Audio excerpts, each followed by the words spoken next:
How's it going, everyone? Hope everyone had a good week. I missed a few days, so starting today, I get to start off with my 7-day challenge. Once again, this is like the fourth time we get to restart this from scratch, but if I can keep up uploading every day these types of videos for 7 days in a row, we'll be golden. That's my challenge for now. I want to see if I can keep it up, though. We're starting again today, starting to record earlier than usual. I'm usually recording after sunset, but today it still counts as morning. We still have not hit noon, so to start things off today, we have the free commission of the day here. I'll show the last two I did. I'm probably gonna put them on screen. These are a ton of fun to work on. I usually put the timer on 30 minutes and counting down to 0. So I try to keep them simple. I'm trying to keep them a little loose, especially for Clip Studio Paint. For example, the Susie one that I did. I try using the 3D model a little bit when there's a time crunch and something needs to get done like ASAP. It comes in handy. I'm happy with what it looks like, but I know I probably could have done better. But I'm using these as practice. So thank you so much for anyone that's requesting them, and anyone that's watching this that wants one. There's a link in the description, so that's gonna be there. It takes you to my website, skbounty.net, and you can fill out the free commission form. It's completely free. Fill out the form as many times as you want, one per idea. So there you go. They're all gonna get done at some point. Most importantly is that they're free, and it helps me out, motivate me a little bit to come up with different ideas to draw. So for that, you know what, thank you so much for anyone that fills it out.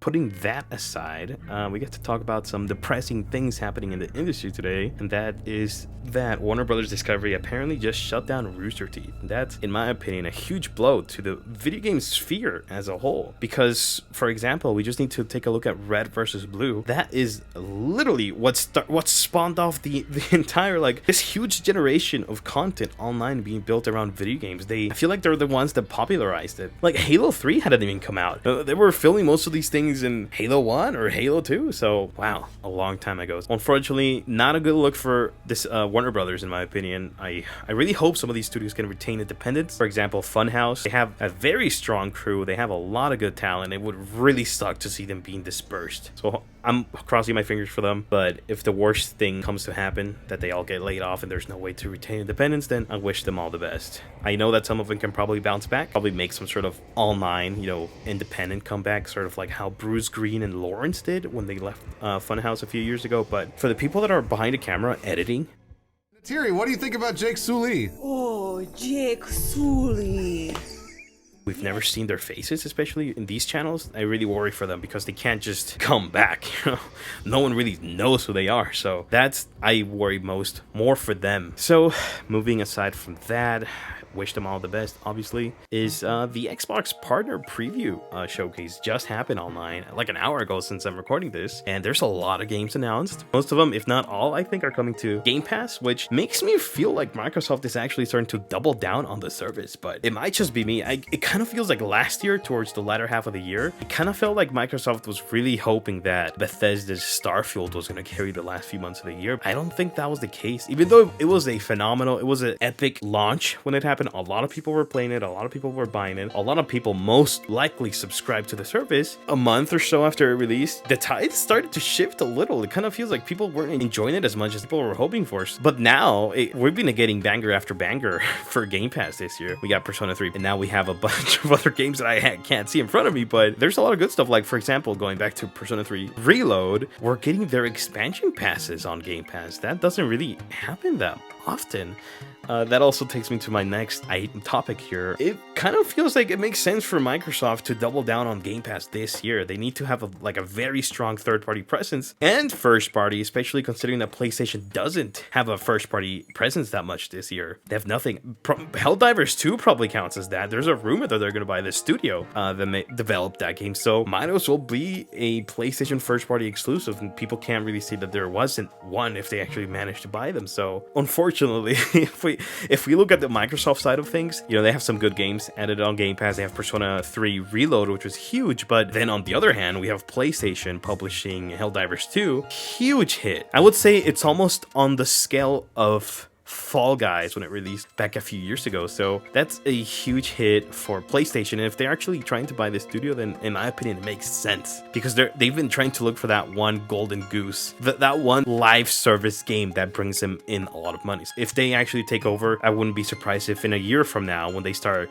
taking out season 2 or season 3, season 4 of the Battle Pass or whatever, we might start seeing a shift, monetizing more things. I'm not saying that's what's gonna happen, but who knows? Will Helldivers 2 stand the test of time? We will see, but I recently bought it on Steam and holy hell, that is a lot of fun. See, this is what happens when a live service game releases and it's like well balanced, and you can tell the developers made sure it's fun. But I do think if Microsoft wants to stick the landing this year, their first party games, Hellblade 2 and Indiana Jones, they have to be bangers. We'll see what happens. And to end things on for today, I do have a question here that I'm kind of asking myself, like, what type of hardware are we gonna get from these console manufacturers at the end of the year? Nintendo might make an appearance for the Switch too, but I know Nintendo likes to play things on their own way, so if they see that there's a saturation to the market, I wouldn't be surprised if the rumors are true that they're gonna move on the console release of the next Switch successor up until like 2025. They like to be in their own space, that's that. But I do think it's probably gonna be a PlayStation 5 Pro, which doesn't really make a lot of sense because the PlayStation 5 is already good enough. Games already look good enough on the PlayStation 5, so which in my opinion makes sense why Microsoft probably might not release like a refresh lineup this year. So I'm almost asking myself, are they going to release an Xbox streaming stick, or are they going to release an Xbox Portable? Or is that Xbox Portable thing going to be kind of like an update to Windows 11 for like a controller-friendly Windows 11 experience? For those people trying to boot up, dual booting their Steam Deck from Steam OS and Windows, for those people playing on the Rogue Ally or the Lenovo Go, whatever it's called, and all the other competitors are coming out on the portable gaming landscape, it would be really nice to boot up your system straight onto Windows, and you see that it's just this entire hub that's controller friendly. You can boot up Steam, you can boot up and install Xbox Game Pass. Like, I feel like that would be such a huge dub for Microsoft, but I don't know. Time will tell. Well, that's gonna do it for today. I'm gonna start editing this, see if I can release it, I don't know, 5 p.m. my time, so we'll see if I can edit this by then. But thank you guys so much. The last video I released, I think, got like 100 views. That's like a huge milestone for me. Like and subscribe to the channel. That would be huge. Yeah, I think that's it. I don't have anything else. I'll see you guys tomorrow.